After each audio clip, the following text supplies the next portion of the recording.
Hi folks, it's Jack with Weekend Water Heater. Hey, let's have a short video on how to maintenance your water heater. I know it's something you haven't really ever thought about. Water heater sits out there, heats up water all the time, does its job.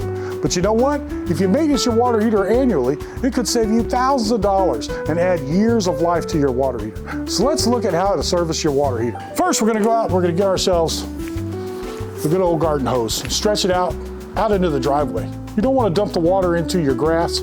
Hot water probably kill that grass. If you have a natural gas or propane water heater, you want to shut that off at the gas valve. If you have an electric water heater, you want to go and shut the power off at the circuit breaker. Once the power's off and the gas is not running to the water heater, let's hook our hose up to this drain down here. It's called the boiler drain. This one's plastic. You might have one that looks like this, or a different kind. This one requires you to have a flathead screwdriver. To turn it on, you just turn it like that, kind of 45 degrees. The water came out. Okay, once you get that on, good and snug, and your hose doesn't have any slack right there at the nut, make sure it's not going to leak on you. Now you're going to want to turn that handle to the left. That's going to cause water to start coming out of that water heater. Don't go too far with it, it'll blow right off. Once water's running through your water hose, you're going to hear it sputtering a little bit. That's probably the sediment in your heater going through.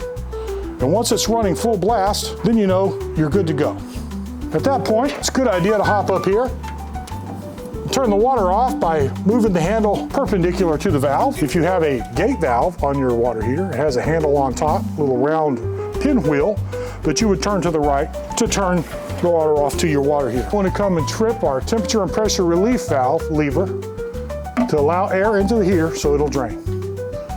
Go ahead and drain your water heater out. It's fine. Go about your business. It's going to take 25-30 minutes for this thing to drain down. Folks, when you're filling your water heater up, after you've already drained it, it's going to be full of air. That air's got to go somewhere. So as you're filling it up, you can leave this valve tripped and air will flush out this way. Best thing to do is go inside the home and turn on the hot side of a bathtub with two handles and just let that air blow through the system. Once the heater fills full of water, that air will all be out. You'll hear it flush on out. Water will be running full speed at your tub. At that point, your water heater's full. You can turn the water off at the tub and you're ready to relight the water heater or turn the power back on if you have an electric. And we can come up to our shutoff valve and cycle a little bit. We can turn on a little bit and turn it off, turn on a little bit and turn it off to kind of mix up the remaining sediments in the bottom of the heater and flush it out. Then ultimately, go ahead and turn that water on to the heater. Then once it's drained, you come back. Let's shut this little fella off. Water should be flushing freely through your hose. Let's go ahead and turn it off by turning to the right. And you'll hear that water cut off at your water heater. Now you're ready to disconnect your water hose.